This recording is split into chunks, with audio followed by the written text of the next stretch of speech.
Bismillahirrahmanirrahim. Assalamualaikum warahmatullahi wabarakatuh. Alhamdulillahirrabbilalamin. Wassalatu wassalamu ala rasulil amin wa ala alihi wa sahbihi ajma'in. Kita lanjutkan pembahasan kita. Tadi sudah kita jelaskan tentang poin yang pertama dari 6 prinsip beragama. Prinsip pertama adalah tentang wajibnya mengikhlaskan ibadah kepada Allah serta larangan tentang mempersekutukan Allah dalam ibadah. Lanjutan beliau menyebutkan wa kaunu aktsaril Qur'an fi bayan hadzal asl min wujuhin syatta. Beliau menjelaskan di mana Al-Qur'an menjelaskan tentang poin yang pertama ini itu dari berbagai sisi. Tadi sudah kita sebutkan ya, di mana Al-Qur'an menjelaskan tentang tauhid ini ataupun bahaya syirik ini banyak sisi. Pertama, tegas dengan dalil-dalil perintah untuk beribadah hanya kepada Allah. Sebaliknya larang tegas tentang berbuat syirik. Atau dalam bentuk lain, itu adalah tentang argumentasi-argumentasi kaum musyrikin kemudian dikanter oleh Al-Qur'an, dibantah. Ya. Atau dalam bentuk lain yang ketiga adalah gambaran-gambaran kebahagiaan, keberuntungan yang akan diperoleh orang-orang berbuat tauhid. Yang keempat, bahaya-bahaya yang akan dialami, yang akan diterima oleh orang berbuat syirik. Yang kelima adalah kebahagiaan-kebahagiaan di dunia, pertolongan Allah kepada ahli tauhid di dunia, ya.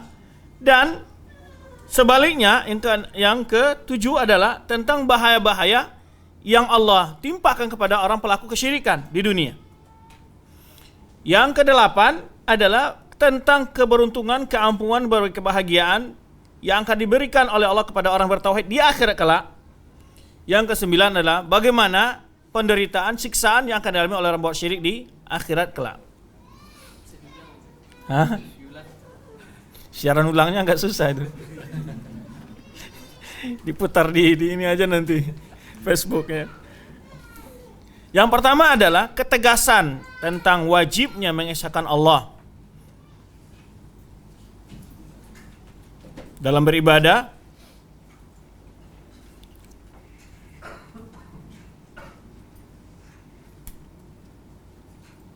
Ini sisi-sisi bagaimana Allah menjelaskan tentang pentingnya, wajibnya menegakkan tauhid dalam ibadah dan larangan untuk berbuat syirik.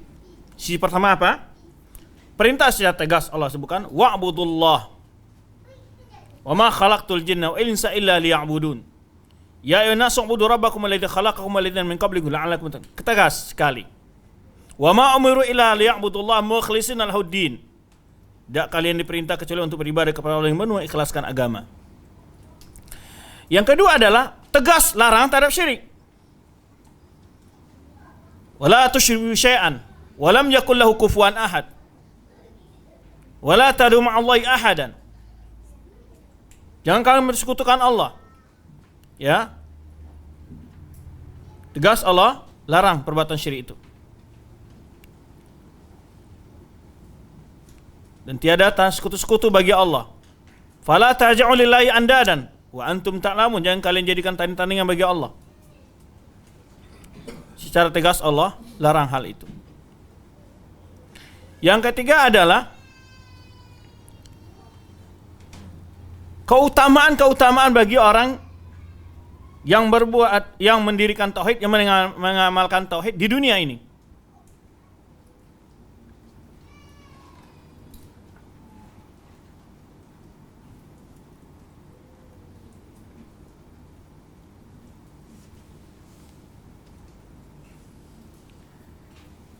Yang keempat adalah ancaman-ancaman bagi orang yang melakukan tauhid di dunia ini.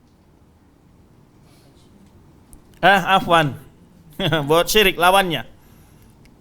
Kalau yang ketiga tadi adalah keberuntungan ya, yang akan didapatkan oleh orang pelaku tauhid di dunia. Sebaliknya yang keempat adalah bahaya dan ancaman yang Allah berikan kepada orang pelaku syirik di dunia ini. Yang keempat, kabar gembira. Yang kelima, kabar gembira yang akan diterima oleh orang bertauhid di akhirat kelak.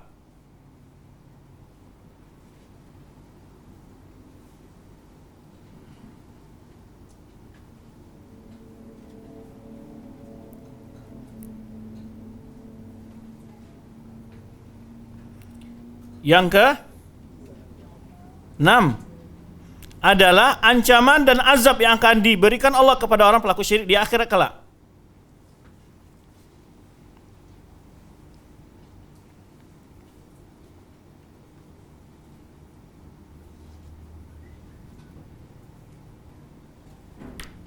Baik, yang ke 7, berita-berita dan pertolongan Allah terhadap orang-orang berbuat tauhid pada umat-umat yang berlalu. Kan diceritakan bagaimana Allah membela umat Nabi Nuh, membela para Nabi Nuh, membela para anbiya. Dalam Quran diceritakan.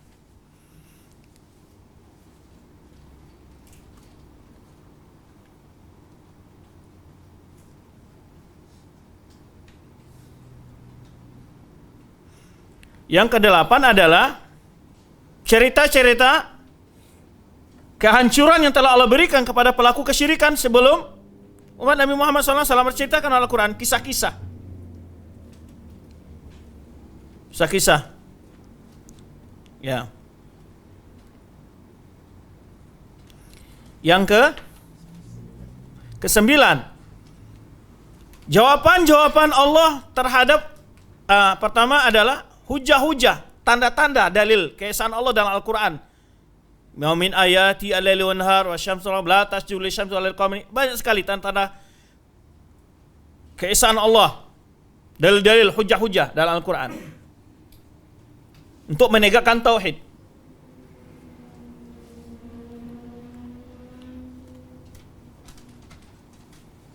Yang ke-10, jawaban terhadap argumentasi-argumentasi pelaku kesyirikan dalam Al-Quran.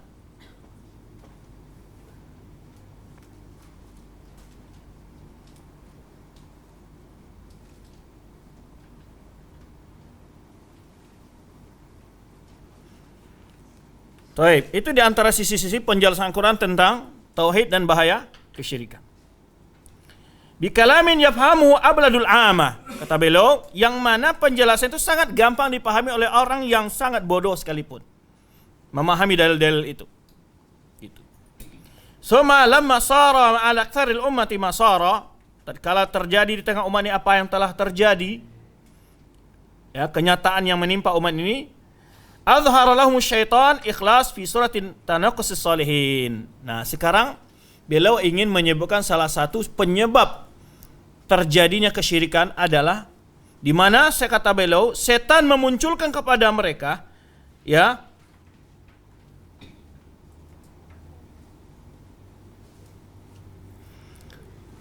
menggambarkan kepada mereka bahwa ikhlas itu adalah bagian untuk melecehkan kepada orang soleh. Menggambarkan kalau orang-orang ikhlas itu akan berefek nanti kalau kita hanya menyembah Allah, tidak mau meminta-minta ke kuburan, berarti kita dianggap orang tidak menghormati para wali Allah. Itu syubhat. Setan memunculkan kepada mereka ketika kita mengajak kepada tauhid, ketika kita mengamalkan tauhid, memunculkan setan kepada manusia bahwa kita ini orang-orang yang tidak menghargai para wali Allah. Karena buktinya apa? Mereka tidak mau meminta-minta datang ke kuburan wali Allah. Dimunculkan oleh setan argumentasi, dimunculkan oleh setan syubhat. Ya. Ini di antara awal terjadi kesyirikan di muka bumi ini sebenarnya yang dijelaskan oleh Ibnu Abbas anhu ketika menafsirkan firman Allah Subhanahu wa taala dalam surat Nuh, di mana orang-orang musyrikin berkata menjawab dakwah Nabi Nuh, la tadharunna alihatakum wa la tadharunna wadda wa la suwa'an wa la yaghutha wa ya'uq wa nasra. Kata Ibnu Abbas, haulai asma'u rijal salih min qaumi Nuh. Itu adalah nama-nama Tuhan yang disembah oleh kaum Nabi Nuh. Yang dulu asalnya itu nama-nama itu nama orang-orang soleh. Falamma matu, tatkala mereka, falamma halaku, tatkala mereka meninggal dalam waktu yang berdekatan, sebenarnya dalam Sahih Bukhari, nah mereka kehilangan panutan, kehilangan panduan. Mereka sedih. Datanglah setan memberisikan kepada mereka, bagaimana kalau kalian buat patung atau foto-foto orang-orang soleh ini, Sehingga ketika kalian nanti melihat foto mereka atau patung mereka dan tempatkan di mana tempat-tempat mereka mengajar atau duduk atau beribadah, sehingga kalian termotivasi, ingat tentang kebaikan mereka, ilmu mereka, takwa mereka, zuhud mereka. Ingat, lalu kalian rajin beribadah kepada Allah. Itu tujuannya awal. Setannya pintar politiknya. Jadi tujuannya memajang foto-foto itu di awal bukan untuk disembah, bukan untuk diminta, hanya sekadar untuk mengingatkan terhadap kesolehan mereka, lalu menjadikan mereka sebagai untuk dicontoh, ditauladani dalam kesolehan. Itu alasan pertama. Kemudian dengan berlalunya waktu, meninggallah generasi yang mengerti ini. Alasan kenapa dibuat awalnya foto-foto dan patung-patung mereka ini. Setan datang dengan langkah kedua, yaitu dengan mengatakan, dahulu ketika nenek-nenek moyang kalian, orang tua kalian, kekeringan, kelaparan, ada ancaman, mereka mendatangi patung-patung ini. Bertawasul dengan patung-patung ini, meminta agar patung ini memintakan kepada Allah tentang kebutuhan mereka. Fa'ubidat, disitulah awal terjadinya kesyirikan di muka bumi ini. Dalam riwayat lain sebutkan oleh Ibnu Abbas, kana baina Adam wa Nuh 10 qurun. Sekitar 10 kurun. Kurun di sini berbeda, para ulama menjelaskan apa maksud generasi manusia atau maksudnya hitungan tahun, yaitu 100 tahun per kurunnya, per abadnya. Alat tauhid, berada atas tauhid. Kemudian baru terjadi kesyirikan. Hari ini tetap sama alasan-alasan orang berbuat kesyirikan itu. Persis sama. Hujah mereka tetap karena menghormati orang soleh tersebut, yang mungkin mereka punya karama, ya, dianggap para wali, maka dijadikan kubur mereka sebagai tempat untuk beribadah, meminta-minta dan segala macamnya. Wa taksir fi huquqihim. Ya, kalau tidak mau meminta-minta berarti tidak menghargai, tidak menghormati mereka orang-orang soleh tersebut. Wa adharam syirka billahi fi surati mahabbatis salin. Sehingga setan menunjukkan, menggambarkan kepada mereka perbuatan syirik itu bagian dari bentuk penghormatan kepada orang-orang saleh dan menjadikan mereka sebagai qudwah. Jadi dibalik oleh setan. Itu itu poin yang pertama. Bahwa inti dari agama ini adalah tauhid. Dan banyak sekali dalilnya. Tetapi beliau kagum dan heran kenapa banyak orang tidak memahami masalah ini yang begitu banyak. Bahkan Ibnu Qayyim menyebutkan semua isi Al-Quran itu tentang tauhid. Emma dalil-dalil tentang wajibnya tentang tauhid itu, atau dalil-dalil tentang haramnya kesyirikan. Itu perintah-perintah ayat tadi menyuruh kita, atau perintah berkenaan dengan ibadat. Ibadah ini adalah hukuk tauhid. Karena Al-Quran itu isinya imma, insya, awal khabar. Perintah atau kisah. Kan gitu. Perintah itu kalau berkenaan dengan ini, ada yang perintah tauhid, ada perintah ibadah. Nah itu kalau perintah ibadah-ibadah dan muamalah dan akhlak dalam Al-Quran, itu adalah hukuk tauhid. Haknya tauhid. Karena kalau orang bertauhid, dia membuktikan dia orang bertauhid dengan ibadahnya dan muamalahnya dan akhlaknya. Baik. Imma tentang kisah. Kisah di situ adalah tentang bagaimana kisah umat yang berlalu. Ceritakan bagaimana perjuangan para anbiya menegakkan tauhid, bagaimana musuh-musuh ahli tauhid yang berlalu, atau yang akan datang, bagaimana kebahagiaan yang akan diperoleh oleh orang ahli tauhid di akhirat, dan bagaimana penderitaan dan azab yang akan dialami oleh orang berbuat syirik di akhirat. Imma bercerita tentang dalil tauhid, imma hukuk tauhid, wa imma jazaa ahli tauhid wa jazaa ahli syirk. Maka beliau mengatakan isi Al-Quran itu semuanya adalah berkenaan dengan tauhid. Tidak diwajibkan puasa, zakat, ibadah-ibadah kecuali untuk merealisasikan tauhid itu tadi. Akhlak berkenaan dengan tauhid, berkenaan dengan iman kepada Allah. Kalau orang beriman dengan Allah, dia akan takut berbuat dosa. Allah selalu mau melihat dia di mana kapan saja. Beriman kepada malaikat, dia merasa selalu diawasi oleh malaikat yang mencatat amal baik dan buruknya. Beriman pada akhirat, dia yakin semua apapun yang dilakukan, tindak tanduknya, perkataan, perbuatan, penglihatan, pendengarnya akan dihisab di akhirat kelak. Semuanya berarah ke arah apa? Tauhid. Baik. Kita masuk kepada al-aslul tsani. Dasar yang kedua, yaitu tentang persatuan. Jadi kan sering disebut ya oleh orang-orang bahwa dakwah salafi atau mereka tuduh dengan nama lain itu Wahabi suka memecah belah umat. Suka memecah belah umat. Tidakkah mereka tahu bahwa salah satu poin penting yang dibahas oleh Syekh Muhammad Wahab dalam Ushul Sittah ini adalah setelah tauhid adalah masalah persatuan umat. Tetapi masalah persatuan yang bagaimana? Apa makna dari sebuah persatuan? Yang dimaksud ini bersatu dalam jamaatul Islam, dalam agama yang benar, dalam sunnah Rasulullah SAW di atas tauhid. Itu persatuan. Bukan persatuan sebenarnya yang ditafsirkan oleh sebagian orang. Dia lihat umat ini berpecah belah. Lalu dibuat sebuah ormas, dibuat sebuah kelompok, lalu dia ajak orang ke sini dan ini dianggap bersatu di sini. Ini bukan persatuan, ini memecah belah. Mestinya adalah jamaah yang telah dibentuk oleh Rasulullah SAW. Jamaatul muslimin, kaum muslimin ini dikembalikan pada Al-Quran dan Sunnah. Ini jamaahnya sahabat yang telah dibentuk oleh Rasulullah SAW. Karena jamaah ini sudah ada. Jamaahnya salafus saleh. Kita ajak manusia-manusia yang buat kelompok-kelompok dengan pikiran, pemahaman, aliran-aliran banyak, kembali ke sini, bersatu di sini. Bukan membuat jamaah baru, mengajak orang berkumpul ke sini. Dan ini yang keliru sekarang. Intinya mereka memecah belah umat. Karena mereka membuat kelompok-kelompok, lalu orang yang tidak mau bergabung dengan kelompok mereka anggap memecah belah umat. Padahal mereka salah, ke jamaah mana mereka ajak umat itu? Kepada jamaah yang mereka bentuk. Kalau kita tidak mengajak umat berada dalam jamaah yang telah dibentuk oleh Rasulullah SAW, yang jamaahnya para sahabat, yang ikut para tabi'in, atba' tabi'in dan umat dan ulama-ulama yang menjalan di atas manhaj mereka. Itu beda antara pengajakan persatuan yang dibangun oleh kelompok-kelompok selain dakwatus salaf dengan jamaah salaf. Paham antum? Sering kita dituduh memecah belah umat. Di mana kita memecah belah umat? Kita justru ingin persatuan umat ini. Di atas apa? Tauhid dan sunnah. Sekarang ini dibalik oleh mereka. Kita dianggap memecah belah umat. Padahal mereka yang buat kelompok tersendiri. Dengan kelompok-kelompok jamaah-jamaah nama-nama yang bermacam-macam. Ketika orang menolak untuk bergabung dengan mereka, dianggap memecah belah umat. Dan mereka mendoktrin pengikut-pengikutnya menggunakan ayat-ayat persatuan itu untuk persatuan jamaahnya dia.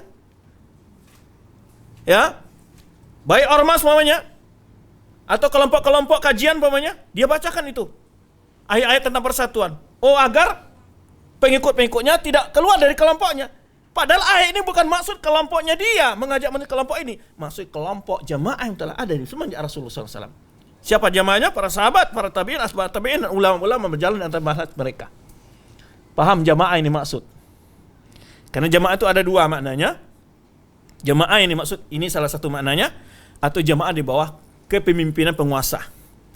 Ini yang tidak boleh, yang kita bersatu di bawah pemimpin yang penguasa yang sah dan resmi. Ini tidak boleh kita pecah belah. Tidak boleh kita memberontak. Tidak boleh kita merusak persatuan negara. Nah, jadi kalau ada orang masih mencurigai dakwah salaf atau yang mereka sebut dengan dakwah Wahabi akan memberontak, karena itu ada semua fitnah-fitnah yang mereka balik faktanya, hakikatnya mereka orang-orang yang seperti itu. Karena kita tidak pernah mengajak umat melawan penguasa, memberontak, menjelek-jelek penguasa, memecah belah persatuan, tidak. Kita justru menggalang persatuan itu. Nah, ini akan dilengkapi nanti pada asal yang ketiga oleh Syekh di sini. Akan disebutkan pada asal ketiga tentang wajib taat kepada penguasa. Ini di sini jamaah yang pertama belum jelaskan. Jamaah yang bagaimana maksudnya kita mengajak umat manusia ini, kaum muslimin agar kembali kepada jamaah yang bagaimana. Kemudian makna jamaah yang kedua, nanti berjamaah dalam satu kekuasaan yang sah. Dan tidak boleh kita melakukan kudeta, perlawanan segala macamnya. Saya meminta kepada orang yang selalu memfitnah orang-orang yang mereka sebut sebagai Wahabi adalah akan menimbulkan radikalisme. Semuanya itu bohong semua. Dan mereka tidak ada dakwah yang benar-benar konsen menjaga persatuan bangsa dan persatuan umat dari dakwah kita. Tidak ada. Bagi kita untuk menjaga persatuan bukan sekedar basa-basi politik, tidak. Bagi kita itu ajaran akidah yang memang kita ajarkan, kita dakwahkan, kita ajarkan kepada umat. Bahkan salah satu pondasi akidah yang ini akan kita bahas nanti pada poin yang ketiga. Loh, kenapa masih dituduh, masih banyak? Karena mereka ingin membalik fakta. Karena ingin membuat sebuah fitnah agar mereka manusia lari, agar penguasa mencurigai dakwah kita. Bagi kita tidak masalah. Karena kebenaran itu akan terbuka saja bagi manusia. Silakan baca kitab ceramah apapun yang kita pelajari, ya, tidak ada satupun yang provokasi kelompok kajian kita untuk melakukan kudeta, melakukan aksi-aksi, ya, yang akan merusak persatuan bangsa atau persatuan, tidak ada. Sama sekali itu bukan ajaran dari kita, dan itu bukan manhaj, dan bukan itu usul akidah kita. Baik. Maka ini yang poin kedua, beliau jelaskan. Amar Allah bil istima' fid din. Allah menyuruh kita bersatu dalam agama ini. Tapi perlu tahu, Ustaz, Allah menyuruh kita bersatu. Tetapi dalam Al-Quran juga ada Allah menyebutkan wala yazalu mukhtalifin illa man rahima rabbuk. Mereka akan senantiasa berselisih kecuali orang mendapat rahmat dari Tuhanmu. Kemudian Rasulullah SAW juga bercerita bahwa umat ini akan terpecah belah, ya. Gimana ini, Ustaz? Satu sisi Allah melarang kita pecah belah, satu sisi Rasulullah melarang kita pecah belah. Tapi dalam kenyataan umat ini berpecah belah, dan bahkan sudah dikabarkan bahwa umat ini akan terpecah belah 73 golongan. Bagaimana menggabung antara dua masalah ini? Yang pertama perlu diketahui, melarang kita berpecah belah, menyuruh kita bersatu, amrun syar'i, perintah Allah secara agama. Ini yang wajib kita ikuti. Ini yang selalu kita upayakan, yang selalu kita dakwahkan. Adapun kenyataan yang diberitakan oleh Rasulullah SAW bahwa akan terpecah belah umatku ini 73 golongan, itu namanya irada kauniyah. Apa bedanya irada kauniyah dengan irada syar'iyah? Irada kauniyah pasti terjadi tapi tidak dicintai oleh Allah Subhanahu wa taala. Bukan mutlak dicintai oleh Allah Subhanahu wa taala. Bukan setiap hal itu, bukan setiap yang dicintai oleh Allah Subhanahu wa taala. Boleh jadi dicintai dan tidak dicintai. Tapi irada syariah tidak mutlak terjadi, namun pasti dicintai oleh Allah Subhanahu wa taala. Bersatu itu diperintahkan Allah. Tapi kenapa umat Islam masih pecah belah? Umat lalu juga pecah belah. Ini perintah syar'i.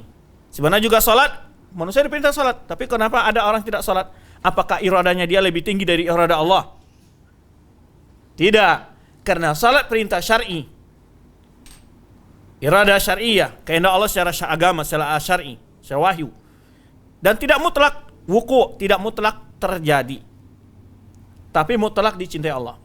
Kalau irada kauniyah itu mutlak terjadi, tidak mutlak dicintai Allah. Allah melarang orang kafir. Jangan kalian kafir dengan Allah, jangan kalian berbuat syirik. Tapi ada orang buat syirik, ada orang kafir. Bagaimana itu? Karena ini irada kauniyah. Irada kauniyah lebih banyak berkenaan dengan hikmah Allah. Karena adanya orang kafir ada hikmah di balik itu. Adanya orang tidak salat ada hikmah di balik itu. Ada orang-orang yang tidak mentaati kepada Allah ada hikmah di balik itu. Ya, sebagai ujian dan fitnah segala macamnya bagi orang beriman. Baik, kita lanjutkan. Wa nahaa an tafarruq fihi. Allah melarang kita untuk pecah belah dalam agama ini. Wajib kita berupaya untuk selalu bersatu dalam agama ini. Maka salah satu sebab yang sering menyebabkan pecah belahnya imma syirkun wa imma bid'ah. Yang sering terpecah belah membuat pecah belah umat ini imma perbuatan kesyirikan dan perbuatan bid'ah. Ini sumber pecah belahan. Fabayan Allah hadza bayanan syafian, di mana Allah menjelaskan masalah ini dengan penjelasan yang sangat jelas, sangat sempurna. Tafhamuhul awam, yang dipahami oleh orang awam sekalipun, enggak perlu ulama. Tapi sekarang kenapa ulama mengkapling-kapling umat?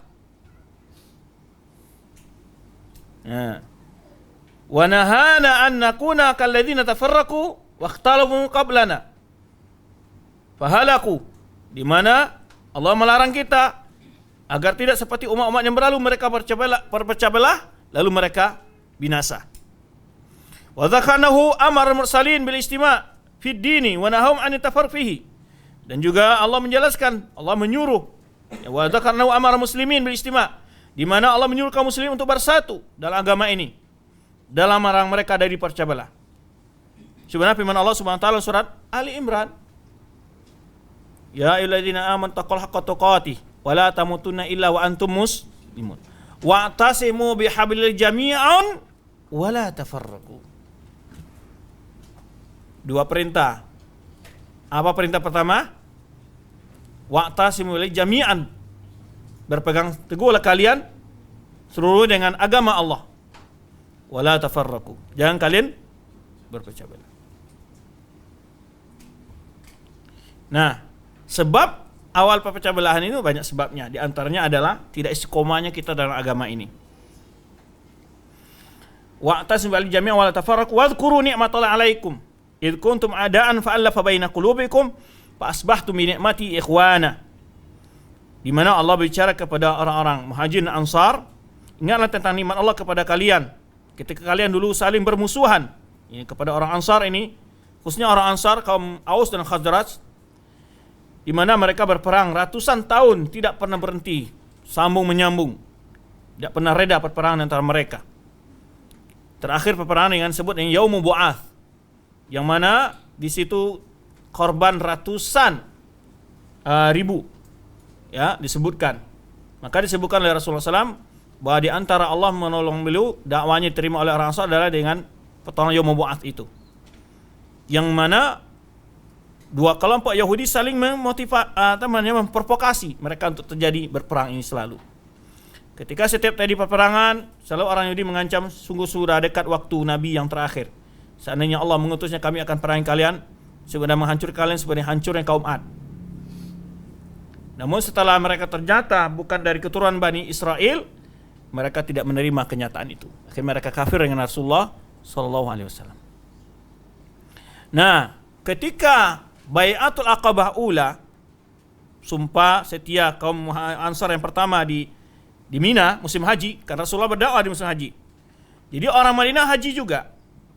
Lalu terdengarlah dakwah Rasulullah SAW, dan mereka tahu inilah mungkin yang disebut-sebut oleh saudara kita dari kaum Yahudi. Maka berimanlah 12 orang di antara mereka saat itu. Ini Bai'atul Aqabah Ula itu kan yang membaiat Rasulullah ada sekitar 12 orang dari kaum Ansar. Lalu mereka kembali ke Madinah dan berdakwah secara diam-diam. Pada tahun haji berikutnya jadilah Aqabah Tsaniyah, perjanjian Aqabah yang kedua, sekitar 72 orang. Nah, ketika dalam sebuah kejadian di masa Rasulullah SAW ada perselisihan antara kaum Aus dan Khazraj, maka mereka saling berbangga, ya lil Aus wa ya lil Khazraj. Terjadi macam perselisihan antara mereka.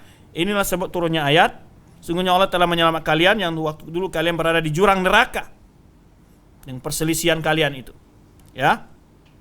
Fa'alafa baina qulubikum, lalu Allah persatukan hati kalian, ya, fa asbahtum bi ni'mati ikhwana, kalau kalian menjadi bersatu, bersaudara berkat nikmat Allah Subhanahu wa taala. Wa kuntum ala syafafaratin minan nar, ya kalian sudah berada di jurang neraka. Fa anqadhakum minha, lalu Allah selamat kalian darinya.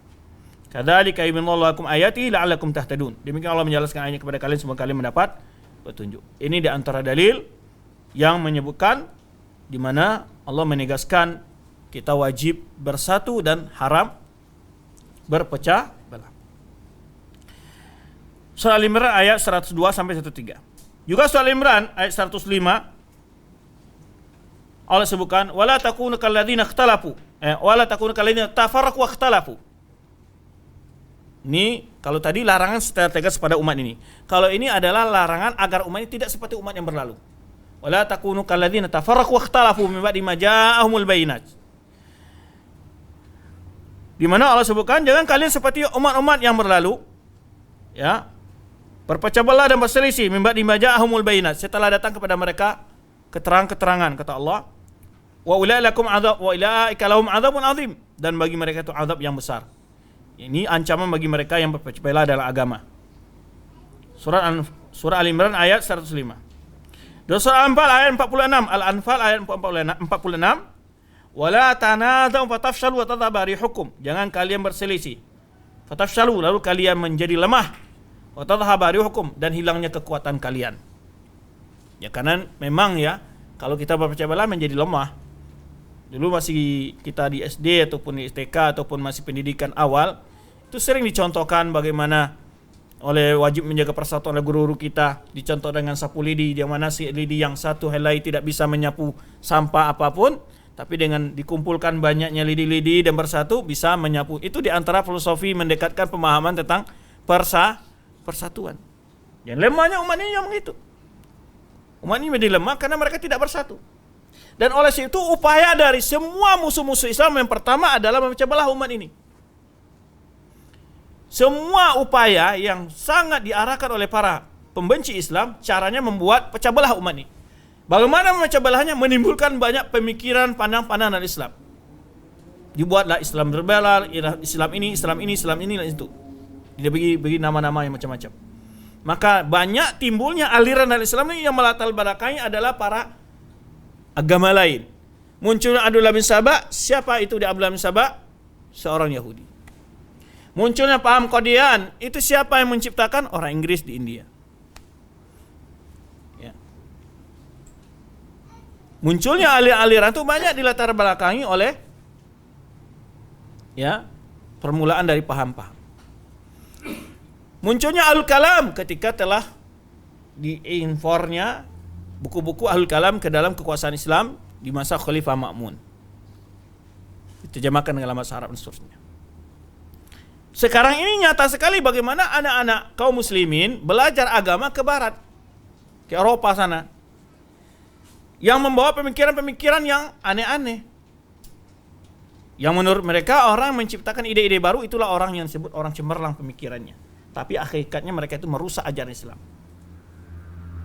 Maka lahirlah kaum liberal yang coba membongkar berbagai perkara-perkara yang sudah baku dalam Islam ini. Mereka ciptakan aliran-aliran. Kalau di Indonesia, mereka ciptakan yang namanya Islam Nusantara. Dia memecah kaum muslimin di Indonesia.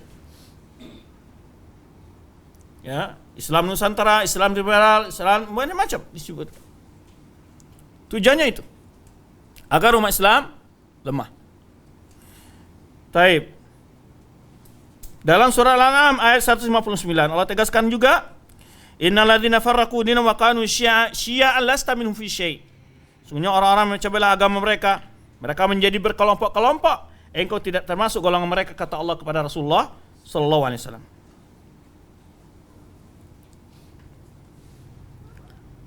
Dalam surah Asy-Syura ayat 13 Allah juga sebutkan, syara'a lakum minad din ma wasa bihi Nuhan. Sungguh telah disyariatkan untuk kalian agama ini apa yang diwasiatkan dengannya Nabi Nuh. Waladzi ahayna ilaika wa ma wasaina bihi Ibrahim. Apa yang kami wahyukan kepada engkau wahai Muhammad, dan apa yang kami wasiatkan dengannya Ibrahim, wa Musa wa Isa. Ini wasiat ini kepada para nabi sebelum Nabi kita Muhammad SAW. Apa di antara ajaran diwasiatkan? An aqimus shalah, an aqimuddin. An aqimuddin, hendaklah kalian menegakkan agama, wala tatafarraqu bihi, wala tatafarraqu fihi. Jangan kalian berpecah belah dalamnya. An aqimuddin wala tatafarraqu fihi. Hendaklah kalian menegakkan agama ini, jangan kalian berpecah belah di dalamnya. Kabur al-musyrikin ma tad'u ilaihim. Ya, kabur al-musyrikin ma tad'uhum ilaihi. Sungguhnya menjadi berat bagi orang musyrikin apa yang kalian seru mereka kepadanya. Allahu yastawi ilaihi man yasha. Allah memilih siapa yang hendaki oleh dia. Ya, wa yahdi ilaihi may yunib, dan beri petunjuk kepada orang yang mau kembali kepada Allah. Ini beberapa ayat dan masih banyak ayat yang lain yang menjelaskan tentang wajibnya bersatu dalam agama ini dan haramnya melakukan perpecah belahan dalam agama ini. Oleh sebab haram hukumnya membuat sebuah hal-hal yang akan memecah belah umat ini, baik dengan amalan-amalan atau keyakinan-keyakinan. Membuat semua metode ibadah, sebuah metode zikir, semua metode salawat, apapun namanya, seperti perbuatan orang Khawarij, orang Murji'ah, orang Jahmiyah, orang Mu'tazilah, orang Syiah Rafidah, ini semua memecah belah umat dengan keyakinan-keyakinan mereka. Karena mereka telah membawa pemikiran baru yang tidak dikenal oleh para jamaah yang pertama. Siapa jamaah pertama? para sahabat. Maka oleh sebab itu Rasulullah SAW ketika terjadi pecah belahan, apa solusi yang diberikan oleh Rasulullah SAW? Apa solusi yang diberikan Rasulullah SAW? Ketika Rasulullah menyebutkan, "Sataftariqu hadhil ummah ala 73 firqah." Akan terpecah belah umat ini ke 73 golongan. Kulluha finnari illa wahidah. Semuanya diancam untuk masuk neraka kecuali satu golongan. Mana golongan yang berpecah belah yang tidak terancam oleh neraka? Orang yang tetap berpegang teguh ma ana alaihi washabi. Orang yang berpegang teguh dengan apa yang menjadi amalan, apa yang menjadi keyakinan Rasulullah dan para sahabatnya. Maka oleh sebab itu solusi utama dari segala perbedaan-perbedaan pendapat, keyakinan amaliyah itu dikembalikan kepada bagaimana sahabat dalam memahami dalil dan nas-nas yang ada. Karena masing-masing akan berhujah dengan Al-Quran. Hujah dengan Al-Quran tetapi menurut pemahaman masing-masing. Ya, saya akan sebutkan beberapa contoh di mana berhujah dengan Al-Quran menurut pemahaman masing-masing.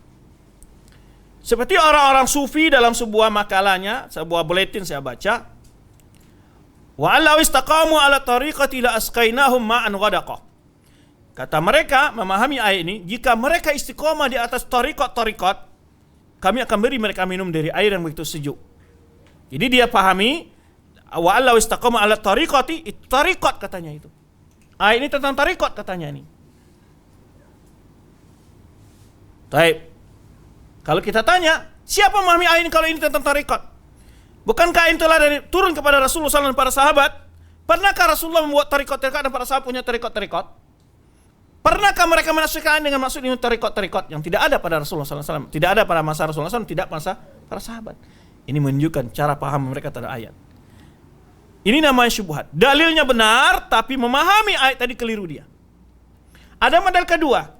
Dalilnya benar, masalah yang dipahami oleh ayat berbeda dengan masalah yang mereka pahami. Maka kuncinya untuk bersatunya umat ini adalah hanya kembali kepada pemahaman salafus saleh dalam keyakinan, dalam amal ibadahnya. Maka kita akan berhenti dari banyak berselisih. Karena begitu Rasulullah SAW menggambarkan, suka terjadi perpecah belahan, kemana dikembalikan? Sebenarnya dalam hadis Irbad bin Sariyah, فَإِنَّهُ مَنْ يَعِشْ مِنْكُمْ فَسَرَ اخْتِلَافًا كَثِيرًا. Sungguh siapa yang hidup antara kalian, kata Rasulullah kepada para sahabat, akan melihat perbedaan perselisihan yang banyak. Apa wasiat Rasulullah SAW? Fa'alaikum bisunnati wa sunnati khulafa ar-rasyidin al-mahdiyyin ba'di. Kata Rasulullah, pegang beratlah sunnahku dan sunnah khulafa ar-rasyidin. Kenapa Rasulullah SAW dalam dua hadis ini yang menjelaskan kondisi umat yang akan terjadi, pecah belahan yang akan menimpa umat ini, beliau menyebutkan sunnahku dan sunnah sahabat, tidak menyebutkan tentang sunnahku saja. Kenapa dibawa sahabat? Ma ana alai wa ashabi. Fa alaikum bisunnati wa sunnati khulafa ar-rasyidin al-mahdiyyin ba'di. Kenapa? Karena para sahabatlah yang mengerti dalam memahami sunnah Rasulullah SAW. Karena banyak juga orang yang mengaku berhujah dengan sunnah, tapi menurut pahamnya masing-masing. Maka disinilah kuncinya oleh kita, bahwa manhaj salaf, wa salafiyin, atau yang mereka sebut dengan wahabi segala macam, manhaj kita dalam berdakwah, dalam beragama, dalam memahami akidah adalah sesuai dengan pemahaman para sahabat dalam memahami dalil-dalil agama itu semua. Dalam amal-amal ibadah sesuai dengan panduan yang diamalkan oleh para sahabat Rasulullah SAW. Contoh kedua, datang orang-orang berhujah juga dengan Al-Quran. Apa contohnya? Orang mengatakan salat itu nggak perlu nunggu waktu, tidak perlu berwudu, tidak perlu macam-macam, karena dalilnya menyebutkan aqimis shalah li dzikri. Dirikanlah salat untuk mengingatku. Kalau sudah ingat sudah salat. Dalilnya Al-Quran. Dengan Anda untuk menjawab. Dalilnya Al-Quran, bukan hadis dhaif macam-macam. Tidak, dalilnya Al-Quran. Gimana antum jawab? Dalilnya Al-Quran, dirikanlah salat untuk mengingat. Kalau sudah ingat katanya sudah salat. Gimana antum menjawabnya? Bukankah ayat turun kepada sahabat? Pernahkah sahabat memahami ayat itu seperti itu? Pernahkah Rasulullah memahami kata-kata salat seperti itu? Tidak. Rasulullah tetap wudu, ada waktunya, rukuk, sujud sama macam. Inilah kuncinya. Contoh yang ketiga, orang liberal juga pernah menulis. Saya baca juga dalam sebuah tulisan kotor mereka menyebutkan, berhujah dengan begini. Inna salata tanha 'anil fahsya'i wal munkar. Sungguh salat itu mencegah dari keji dan munkar. Kata mereka apa? Kalau kita tidak melakukan perbuatan keji dan munkar, buat apa salat? Karena tujuan salat adalah mencegah perbuatan keji dan munkar. Kalau kita sudah tidak melakukan perbuatan keji dan munkar, tidak perlu. Bagaimana menurut antum? Dalilnya Al-Quran. Dalilnya Al-Quran. Nah, gimana jawabannya? Memang Rasulullah SAW dan para sahabat orang yang gandrung melakukan perbuatan keji dan munkar sehingga mereka sampai mati nggak pernah meninggalkan salat? Kalau begitu, maka itu pemahaman ayat jadinya. Berarti Rasulullah adalah orang tidak pernah berhenti melakukan perbuatan keji dan munkar karena tidak pernah berhenti melakukan. Berarti ini celaan kepada para sahabat dan kepada Rasulullah SAW. Padahal sebesar kemungkaran, sebesar yang keji itu ada yang perbuatan keji itu adalah meninggalkan salat. Ini contoh-contoh pemahaman mereka. Datang lagi orang-orang umpamanya yang suka mengkafirkan, berhujah dengan firman Allah SWT. Wa man lam yahkum bima anzalallahu fa ulaika humul kafirun. Orang yang tidak menegakkan hukum Allah kafir, kata mereka. Nah, gimana paham ayat ini? Apa maksud kafir di situ? Tidak menegakkan hukum Allah. Hukum Allah itu apa? Sekarang kalau orang durhaka sama orang tuanya, menegakkan hukum Allah enggak? Hah? Durhaka sama orang tuanya, menegakkan hukum Allah enggak? Mencuri? Zina? Taib, kafirkah dia? Taib, bagaimana penafsiran ayat ini? Maka disinilah kita merujuk kepada pemahaman para sahabat. Datang lagi orang-orang lain berhujah, wajibnya baiat. Mamma tawalai salai bai'ah, pamata maitatun jahiliyah. Orang yang mati tidak pernah membaiat imam, mati dalam keadaan jahiliyah. Katanya apa? Ayo baiat imam saya, imam kami. Padahal yang maksud dalam hadis ini apa? Bukan baiat imam-imam jamaah, kelompok kajian, maksudnya imam pemimpin kaum muslimin. Tapi dia malah membaiat, ayo kelompok imamnya dia. Nah, kalau begitu maksudnya, ya imam saya kami baiat lah. Kan ayatnya imam. Coba lihat. Banyak orang memahami ya hadis dan ayat sesuai dengan pemahaman kelompoknya masing-masing. Mau-maunya dia memahami. Nah, kalau kita tidak kembali kepada mana, inilah sumber terjadi perpecah belahan tadi. Karena tidak memahami dalil-dalil itu sesuai dengan pemaham para salafus soleh, para pemaham para sahabat dan para tabi'in.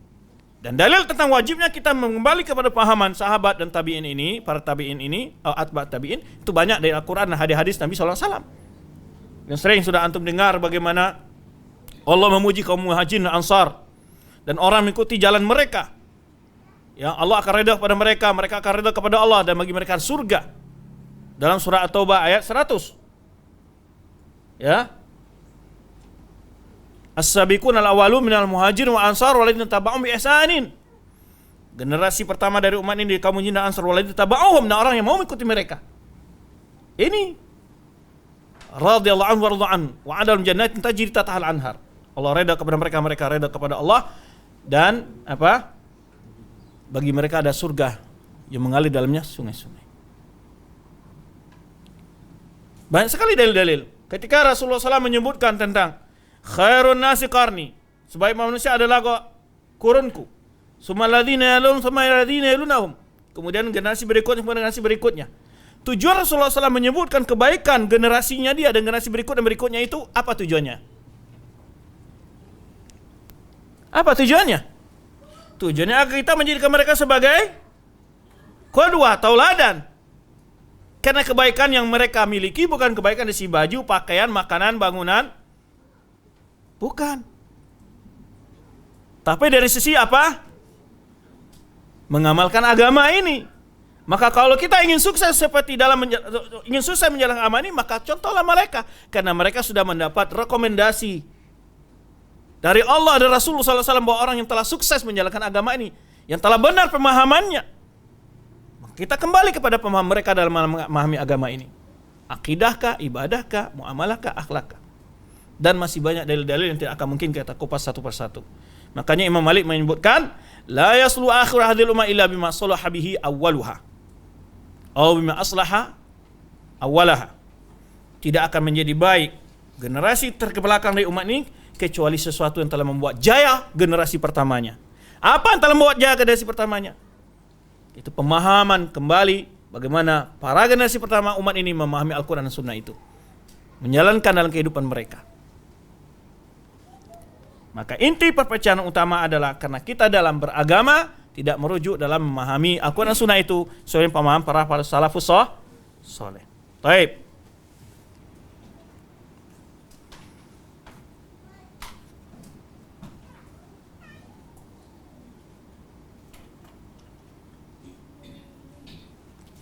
Itu poin yang kedua ya. Wa yazidu wuduhan ma wadha bihi sunnah minal ajabi al-ujab bidzalika. Tambah lagi dalam sunnah Rasulullah SAW banyak sekali dalil-dalil. Kewajiban kita untuk bersatu mulai dari salat saja sudah diatur oleh Rasulullah SAW. Wala takhtalifa qulubukum. Ketika salat jangan kalian safnya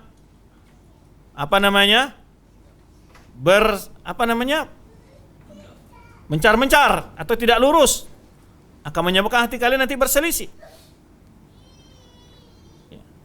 Banyak hadis-hadis, sehingga banyak sekali permasalahan-permasalahan yang hakikatnya kita tidak bisa bertemu dan bersatu karena kita memang tidak kembali kepada konsep yang telah Rasulullah SAW gambarkan bagaimana umat ini untuk tetap bersatu, ya, dan selamat dalam memahami dan menjalankan agama ini.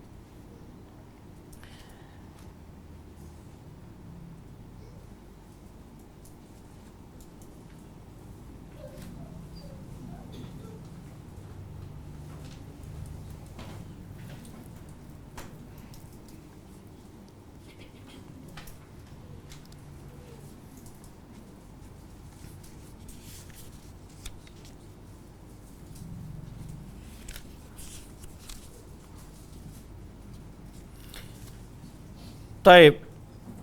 Juga dalam hadis Rasulullah, dalam hadis yang akan Muslim, yaitu al-muslim akhul muslim, la yudhlimuhu wa la yukhdhiluhu.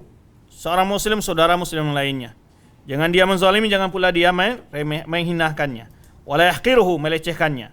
At-taqwa hahuna, kata Rasulullah, takwa ketakwaan itu berada dalam hati ini. Ditunjuk kedadaan sebanyak 3 kali atau 2 kali, at-taqwa hahuna, at-taqwa hahuna. Bihasbi imri'in minasyarri, cukup seorang telah berbuat keburukan, ayyahqira akhahu muslim, menjelekkan atau menghina saudara muslimnya. Kullu muslim haram, setiap muslim terhadap muslim lainnya dia haram melakukannya, menumpahkan darahnya, mencela kehormatannya, ya, mengambil hartanya, ya. Dalam hadis lain juga Rasulullah menunjukkan, la tahasadu, jangan kalian saling dengki, wala tabaghadu, saling membenci, wala tajassasu, saling mencari keburukan orang lain, wala tahassasu, atau membisik-bisik mencukil-cukil rahasia orang lain, wala tanajashu, itu menawar tawaran yang telah ditawar oleh saudaranya, ya. Wa kunu ibadah ikhwana, hendaklah kalian menjadi hamba-hamba Allah yang bersaudara. Banyak hadis-hadis yang berkenaan dengan wajibnya kaum muslimin menjaga persatuan dalam makna yang serupa. Namun bagaimana dengan menyikapi perbedaan? Perbedaan adalah sunan kauniyah. Baik. Kita harus pahami bahwa perbedaan itu yang pertama ada 2. Perbedaan yang tidak berlawanan, litanawu'.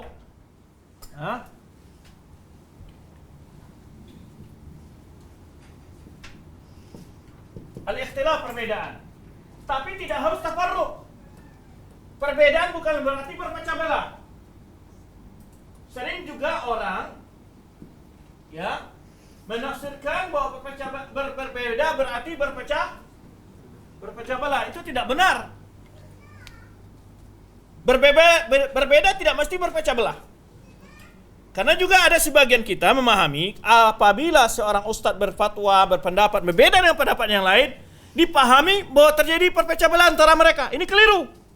Sesungguhnya para ulama salaf juga berbeda-beda pendapat. Nanti akan kita bentuk perbedaan-perbedaan. Jadi jangan diidentikan antara perbedaan dengan perpecahan. Itu perlu dipahami. Contoh masalah-masalah yang hangat sebenarnya ketika umpamanya ini hari yang sudah dekat, Idul Adha. Ada yang berpendapat ikut Saudi, ada yang berpendapat dengan ikuti pendapat yaitu melihat bulan di negara masing-masing. Itu udah 2 fatwa yang berbeda antara Syekh Albani dengan para ulama-ulama yang ada di Saudi. Ulama Saudi menyatakan bahwa berpuasa Arafah mengikuti ru'ya masing-masing. Ya. Ulama Syekh Al-Albani berpendapat, ini juga para ulama yang lain ada pendapat demikian, bukan beliau saja, cuman yang masyhur berpendapat ikut puasa dengan puasa Arafah, ikut bagaimana hari apanya orang wukuf, sesuai dengan wukuf di Arafah. Tapi jika ada dua pendapat ini bukan namanya berpecah belah, ini berbeda pendapat. Itu sudah banyak kita fikih. Bahkan tadi kita sebutkan antara Imam Malik dengan muridnya Imam Syafi'i, dengan muridnya Imam Syafi'i Ahmad juga berbeda pendapat. Apakah mereka berpecah belah? Tidak. Di masa sahabat juga terjadi perbedaan-perbedaan. Nah, nanti akan kita sebut apa sisi-sisi yang boleh kita berbeda di situ.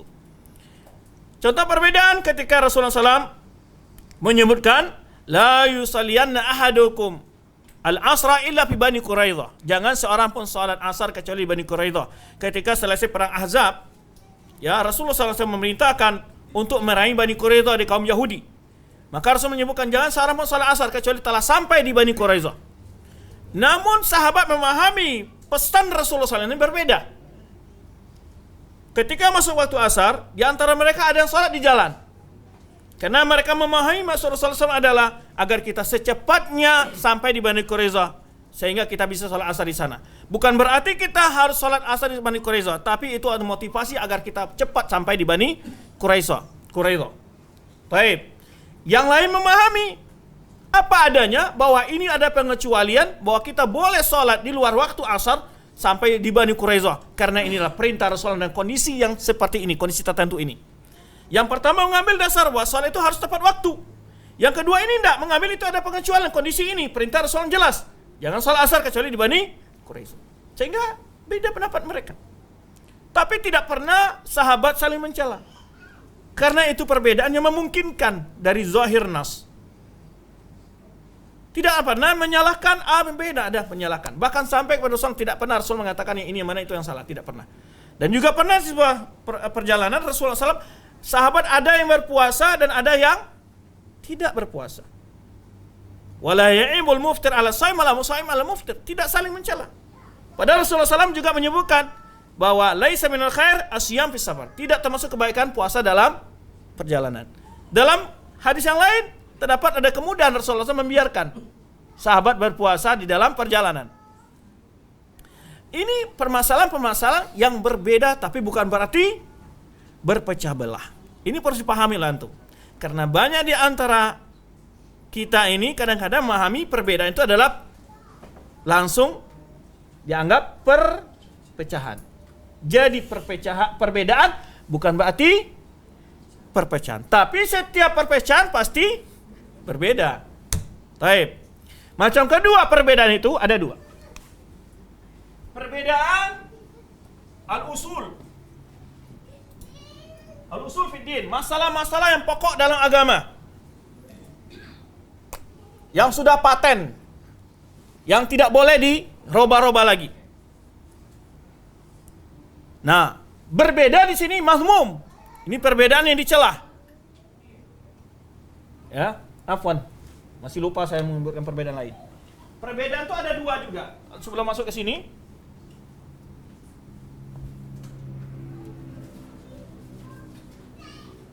ada dua bentuk perbedaan. Al-anwa' litanawu'. Yang kedua at-tadad. Kontra. Karena berbeda itu tidak mesti kontra. Paham tuh? Nah, perbedaan itu ada dua macam dulu dipahami. Tidak berarti selalu kontra berbeda itu. Contoh, bacaan kunut, bacaan doa iftitah. Ada berapa versi? Ada sekian versi, ada 4 atau 5. Allahumma ba'id kabiran subhanak. Ya. Ada berapa versi? Doa ruku ada berapa versi? Doa sujud berapa versi? Paham? Ya? Kaifiyah salat khauf itu berapa versi? Itu litanawu, bermacam-macam. Bukan bertentangan. Ini harus pahami dulu. Jadi tidak setiap berbeda harus terjadi pertentangan. Ini litanawu. Perbedaan yang kedua adalah yang berkontra. Nah, kontra ini terbagi kepada dua tadi. Al-usul wal al-furu'. Cabang agama dan pokok-pokok agama. Dalam pokok-pokok agama, ini yang mazmum, dicela. Dicela ini, nggak boleh. Maka ini ad-dhalal, membawa kepada kesesatan. Nggak boleh itu. Ya, itu mazmum, dicela pelaku di situ. Yang furu' terbagi dua.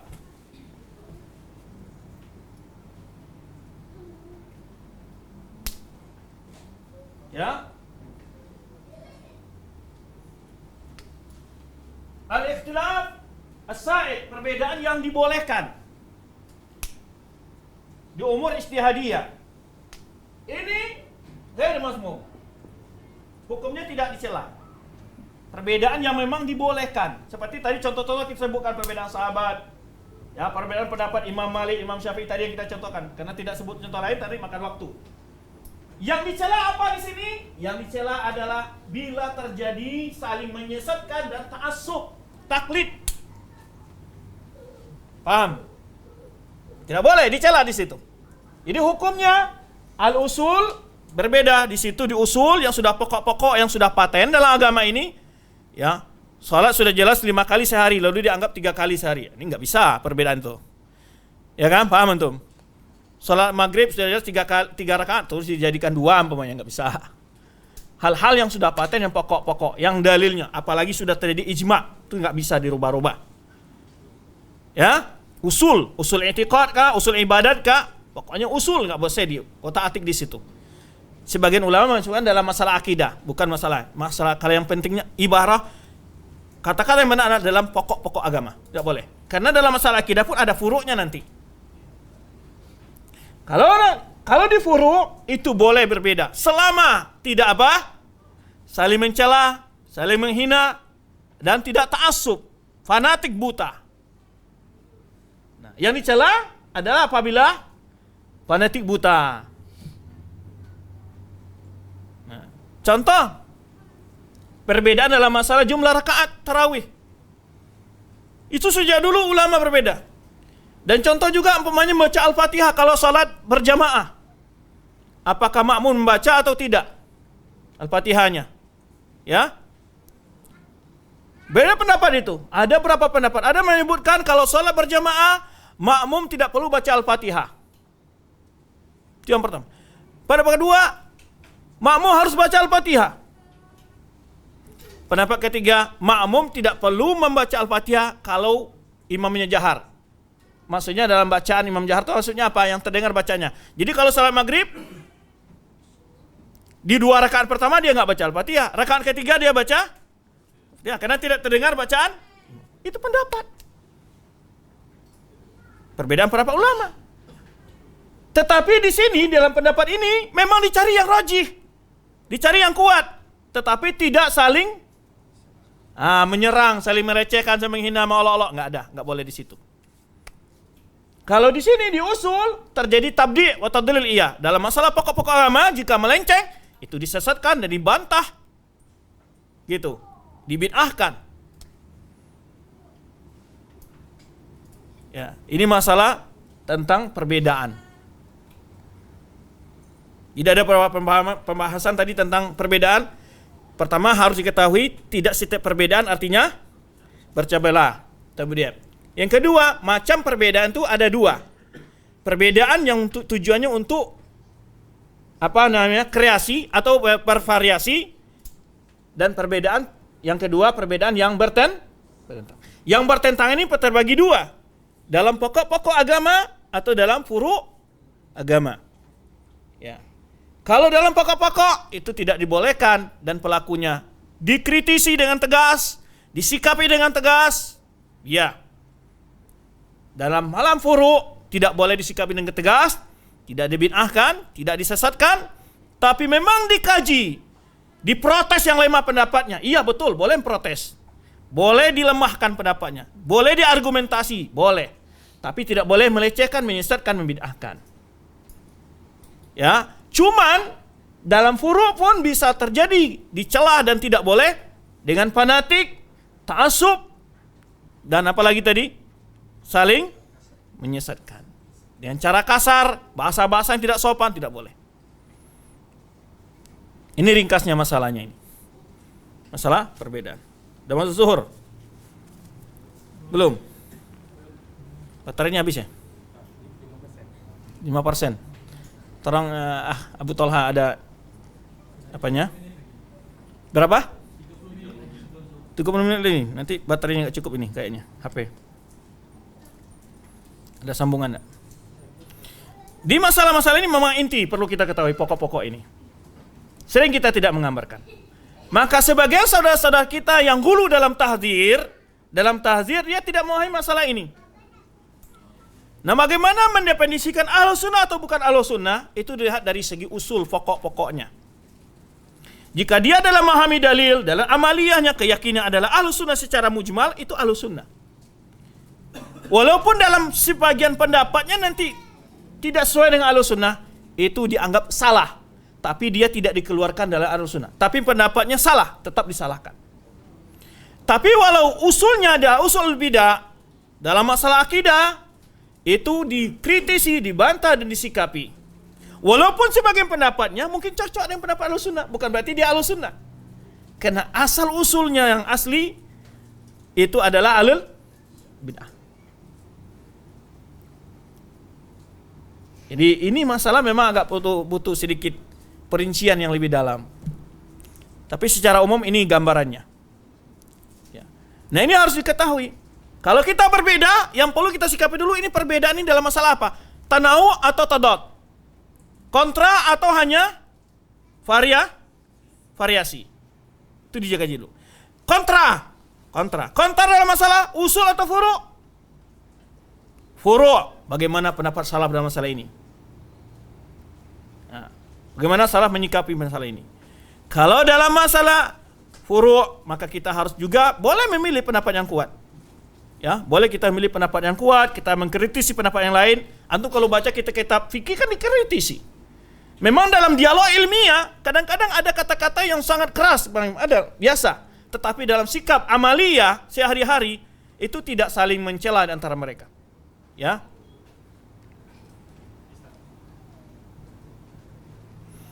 Baik. Kira-kira paham ya?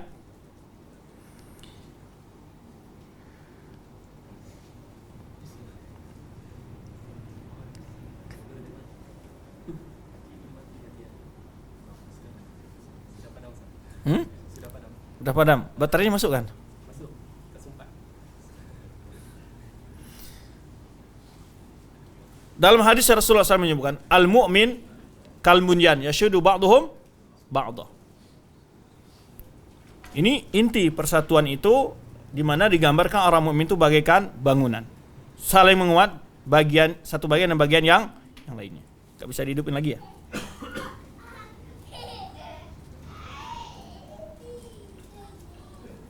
Hidup. Baik. Artinya saling menguatkan, dicontohkan oleh Rasulullah seperti bangunan. Kalau seandainya ini bangunan terdiri dari 4 tiang. Tiang yang satu ini tidak mau lurus, dia tetap mau condong. Gimana kira-kira bangun ini? Jadi enggak? Enggak jadi. Hah?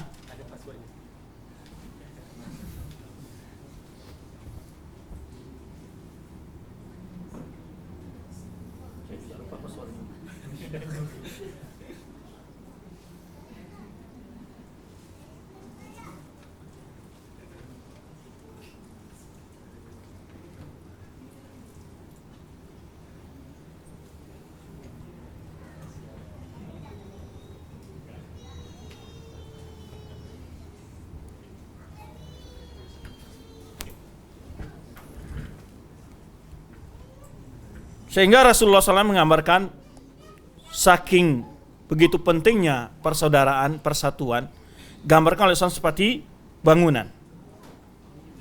Maka bangun tidak akan berdiri kalau bagian-bagiannya tidak mau saling gabung, saling bekerja sama. Maka umat ini akan lemah kalau tidak saling menguatkannya. Kata Rasul, al-mu'min lil mu'min kal bunyan yashuddu ba'dhum ba'dha. Seorang mukmin itu dengan mukmin yang lainnya seperti bangunan yang menguatkan satu sama lainnya. Sungguh tidak akan terjadi sebuah bangunan kalau seandainya bagian-bagian dari bangunan itu tidak mau kompak. Bahkan dalam hadis yang lain juga Rasulullah menyebutkan al-mu'min kal jasadil wahid. Mukmin itu bagaikan tubuh yang satu. Idza ishtaka minhu 'udhun tada'a lahu sa'ir jasadi bil sahari wal humma. Jika salah satu bagian tubuh ini sakit, bagian tubuh yang lainnya ikut merasakan tidak bisa tidur dan panas. Ya, umpamanya ini ampu kaki kita kalau kesandung batu pasti mata berair, hidung tetap ikut juga berair. Malam hari nggak bisa tidur. Ya.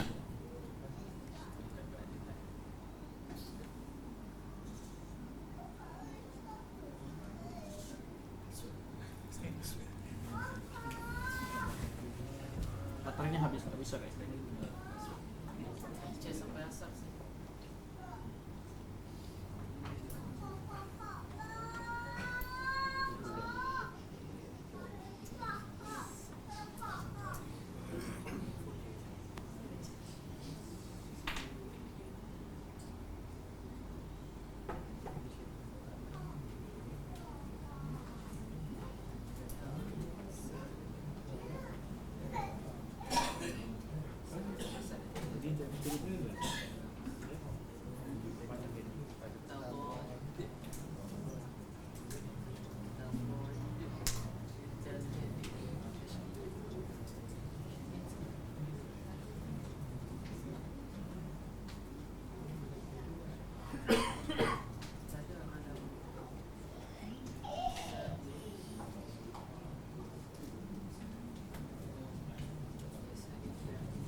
Ditekan.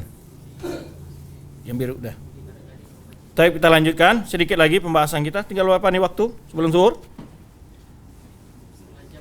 Setengah jam lagi. Baik. Pembahasan hadis tadi di mana Rasulullah mengumpamakan persatuan dan kesatuan kaum muslimin itu seperti tubuh yang satu. Perumpamaan ini sangat agung sekali kalau kita mencoba mendalaminya. Yaitu kata Rasulullah SAW, al-mu'min kal jasadil wahid. Seperti tubuh yang satu. Oh, al-mu'min kal jasad. Idza ishtaka minhu 'udhun tada'a lahu sa'irul jasadi bis-sahari wal humma. Bila salah satu anggota badan ini sakit, yang lainnya akan ikut merasakan sakit, bahkan tidak bisa tidur, nyenyak dan juga panas. Ini kalau luka saja satu-satu bagian-bagian, salah satu dari bagian tubuh kita akan merasakan hal itu. Barangkali pernah kita mengalami hal seperti itu. Tidur nggak bisa, badan terasa panas dingin dan seterusnya. Ini gambaran bagaimana seorang muslim itu dalam persatuan mereka. Maksudnya bagaimana?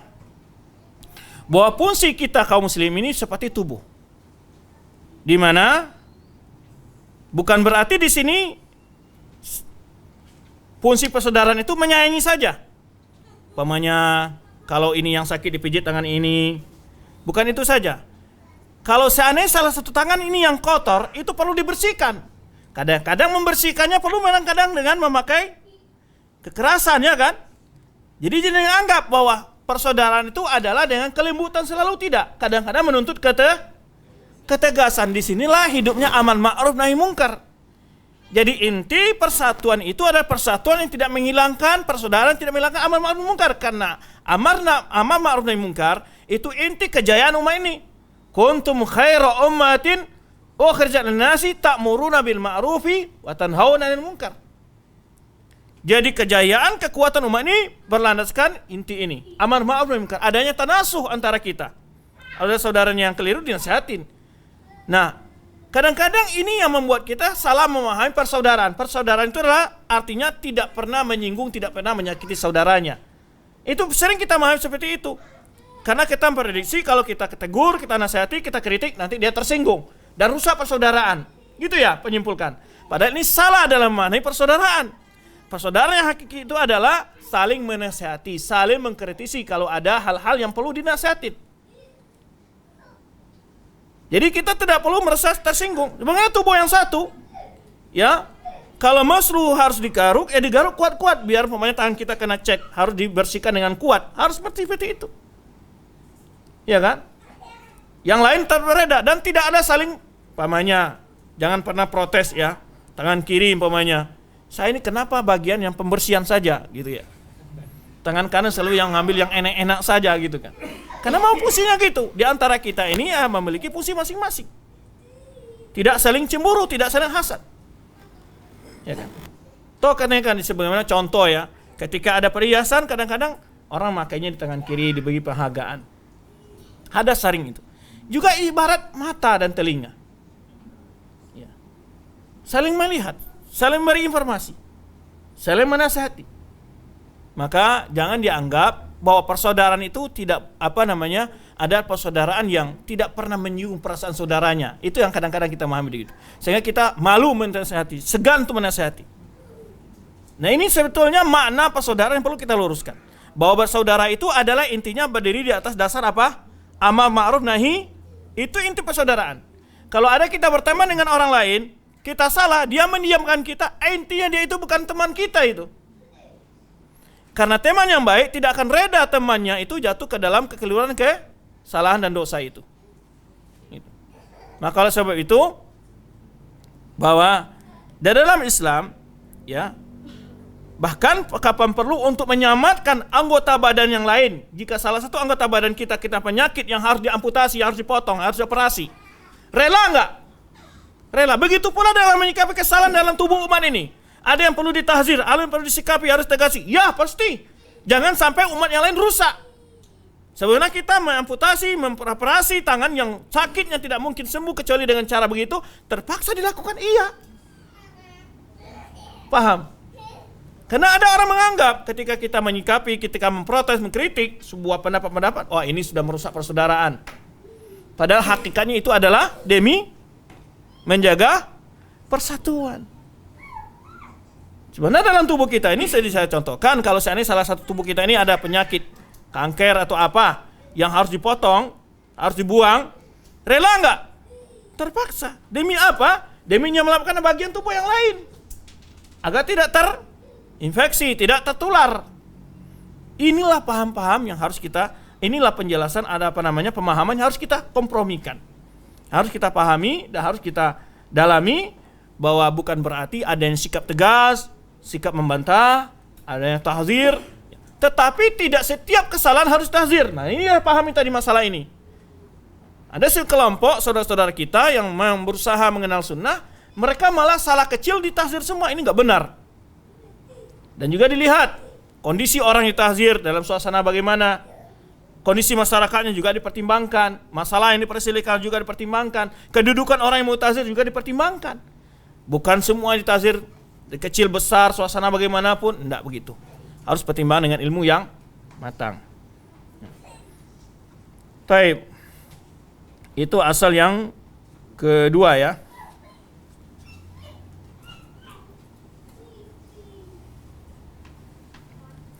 Ada pula orang berhujah begini. Kenapa kita harus saling membantah? Kenapa kita harus mendebat? Sudah biarkan dia berkembang dengan pemikirannya, dengan madhab, dengan apanya. Itu bagaikan adalah warna-warni yang mempercantik taman. Bagaimana menurut antum? Kan ada syubhat orang begitu ya. Ya, kayak berbeda itu indah kan gitu, bahasanya begitu ya. Kalau berbeda indah itu dengan bunga-bunga yang indah iya, tapi kalau semuanya bunga-bunga yang penuh dengan racun, ini harus dibuang. Tumbuh-tumbuhan gulma harus dibuang, ini merusak bunga yang indah ini. Ibaratnya sekarang umpamanya, kalau ada orang umpamanya, kalau orang liberal kan tidak boleh membantah pendapat, biarkan orang beri kebebasan ekspresinya, dibiarkan dia. Ini pemahaman yang keliru. Kalau seandainya ada orang ini adalah tanaman padi, tiba-tiba dia mau nanam jagung di situ, boleh nggak? Atau ini tanaman jagung, lalu dia juga ingin tanam cabai dan padi di situ, boleh nggak? Kan dicabut ya, karena tidak pada tempatnya. Nah ini pemahaman ini, oleh sebab itulah orang-orang liberal, orang sekolah itu ingin mencabut namanya amar ma'ruf nahi munkar di tengah umat Islam. Berikan kebebasan berekspresi, berpendapat, jangan pernah dibantah ini. Tapi anehnya mereka tidak seperti itu terhadap Islam. Mereka justru mencari kelemahan Islam, ya kan? Ini pendapat apa seperti ini namanya? Terhadap Islam dibantah habis-habisan mereka. Tapi kalau mereka minta pendapat mereka toleran, dibiarkan berkembang. Pendapat-pendapat yang sesat, nyeleneh itu dibiarkan. Jadi ini kembali kita tegaskan, bersatu bukan berarti kita itu apa? Tidak saling menaseh. Karena ada kelompok, satu kelompok menyebutkan dalam pemahamannya begini.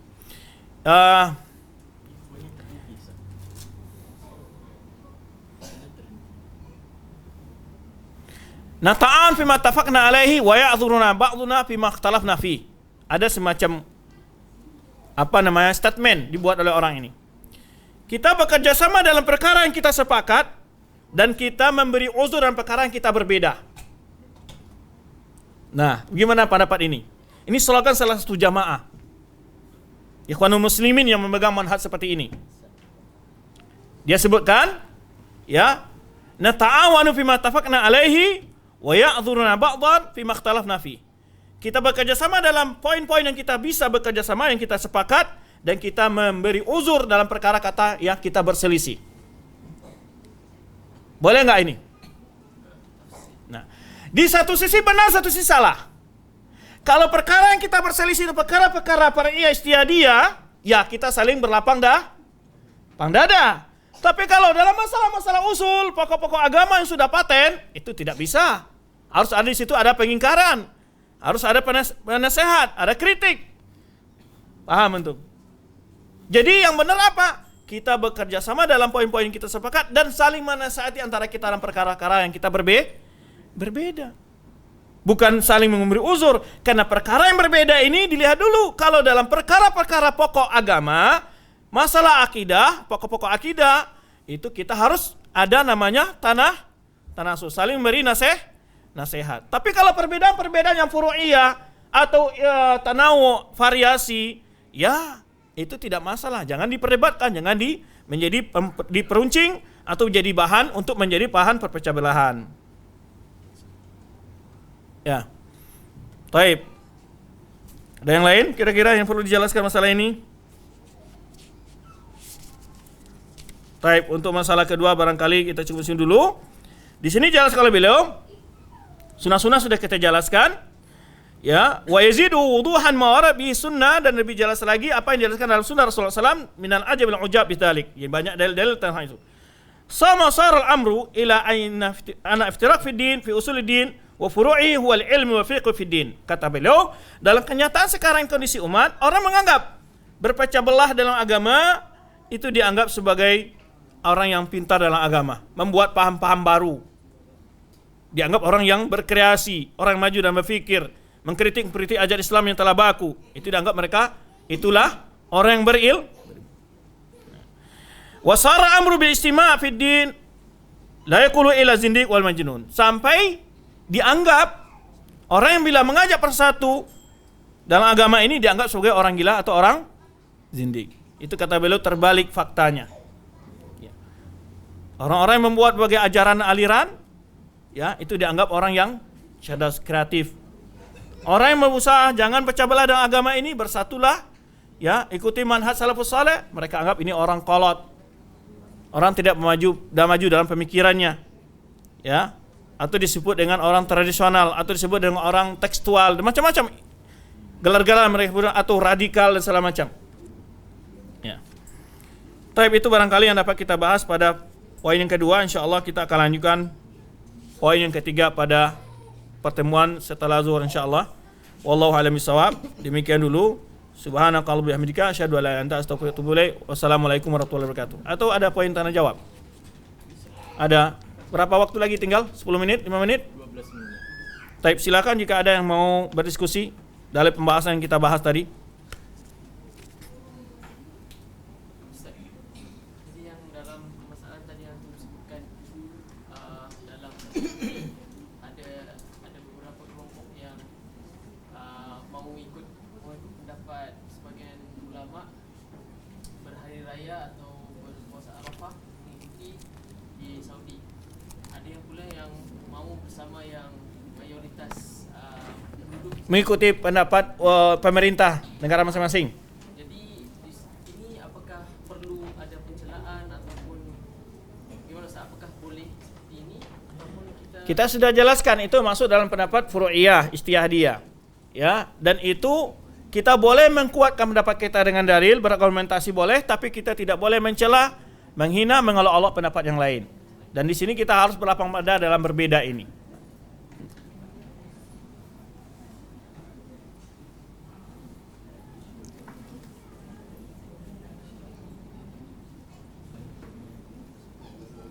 Ya. Kalau perbedaan daripada sudut akidah seperti kelompok-kelompok yang sebagai contoh seperti daripada Asy'ariyah, Maturidiyah bersama Ahli Sunnah, mereka dia dikira sebagai aqaid al-usul yang perlu dihentikan atau perlu. Ya, ini tadad fil usul yang perlu kita kritik dan kita jelaskan kesalahannya. Ya, itu perlu kita kritik dan kita jelaskan kesalahannya. Ya, itu fil usul. Perbedaan antara Ahlussunnah dan Asy'ariyah bukan hanya masalah asma sifat. Banyak orang memahami bahwa masalah asma sifat. Tidak. Perbedaan dengan Asy'ariyah itu ada 3 sisi. Dalam masalah iman, dalam masalah takdir, dan masalah asma sifat. Dalam masalah iman, Asy'ariyah itu adalah murji'ah. Karena mereka mendefinisikan iman itu hanyalah tasdik faqat. Ya. Kemudian di rincian-rincian masalah pun mereka banyak perbedaan. Dalam masalah istisna fi iman mereka mengatakan wajib. Orang yang tidak istisna itu dalam imannya dia kafir. Gitu. Kemudian perbedaan kedua dalam masalah takdir. Dalam masalah takdir Asy'ariyah itu lebih condong kepada mazhab Jabriyah. Karena mereka menyebutkan al-kasbu. Tetapi mereka tidak bisa menjelaskan apa itu al-kasbu. Mereka mengatakan bahwa iradah dan perbuatan qudrah hamba itu tidak punya peran apa-apa menurut mereka. Itu lebih dekat pada paham Jabriyah. Dan masalah sifat mereka ini adalah hanya mengimani 7 sifat Allah, atau lebih mereka sebutkan sifat 20. Ya. Menurut Ahlussunnah wal Jamaah adalah sifat Allah tidak terhingga, nama-nama Allah juga tidak terhitung, karena memang nama Allah itu tidak ada hinggaannya. Adapun maksud dari hadis innalillahi tis'atan wa tis'ina isman man asa dakhal jannah, dimaksud bukan itu batasan bagi nama Allah. Karena memang Rasulullah SAW pernah berdoa juga, inni as'aluka bi ismin laka samaita bihi nafsak wa anzaltu fi kitabik wa 'allamta ahadan min khalqik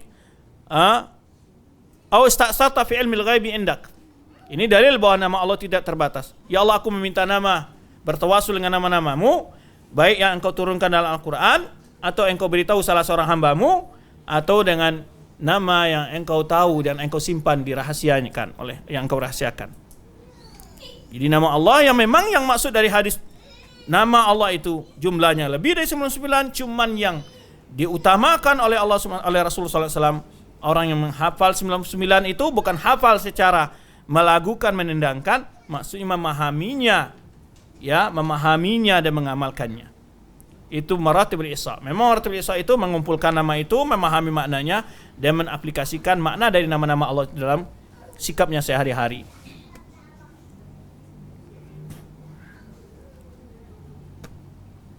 Baik, yang lainnya? Adakah terjadi pembidahan dalam masalah furu'? Taib. Kata-kata bid'ah yutlaq alaihi fi ba'dil furu'. Ada masalah-masalah, ada sebagian bid'ah furu'. Tetapi bid'ah di situ bukan berarti seperti bid'ah yang terjadi pada usul. Ya. Seperti ungkapan sebagian sahabat Nabi yang menyebutkan bahwa kunut subuh itu selalu lalu bid'ah. Gitu. Tetapi pelakunya tidak dikategorikan sebagai bid'ah yang mughaladzah yang harus ditahdzir. Dan tidak, maka ijtihad ulama itu ada hal yang kadang-kadang menimbulkan bid'ah. Tapi pelakunya tidak sebut mubtadi, tapi perbuatannya memang bid'ah. Ya. Tapi tidak sebut mubtadi dia. Ya. Wallahu a'lam bishawab.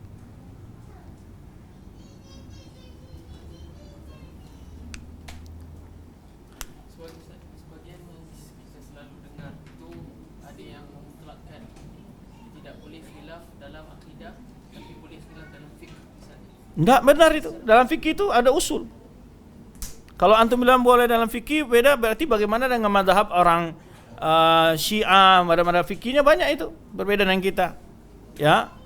Ataupun Bahaiyah yang salatnya tiga kali dalam, ada Syiah juga 3 kali dalam sehari. Atau yang membolehkan menikahi anak kerabatnya, mahramnya. Dari mazhab Bahaiyah juga. Gimana itu? Tidak, yang penting itu masalah usul yang muttafaq alaihi bainal ulama. Tidak boleh kita berbeda dalamnya. Salafus saleh enggak boleh. Walaupun masalah fikih dan masalah akidah, ada masalah furu' akidah. Contohnya adalah masalah apa? Masalah Rasulullah SAW melihat Allah di malam Isra Mi'raj. Itu akidah. Tapi furu'iyah. Ada yang mengatakan melihat, ada yang mengatakan tidak. Paham? Ya. Contoh lagi masalah pertanyaan kepada mayat di alam kubur. Itu hanya untuk azab kubur. Apakah untuk umat ini fitnatul kubur, pertanyaan malaikat di alam kubur itu apakah khusus untuk umat Nabi Muhammad? Apakah juga untuk umat selain umat Nabi Muhammad? Itu berbeda, furu' juga itu. Di antara juga perbedaan ulama, apakah surga ini masuk yang di tempat Adam diciptakan Allah itu sama dengan surga yang dimasukkan oleh orang beriman nanti di akhirat kelak? Itu ada juga perbedaannya. Ya. Tapi masalah bagiannya yang ujung-ujung dari masalah akidah. Paham? Ya.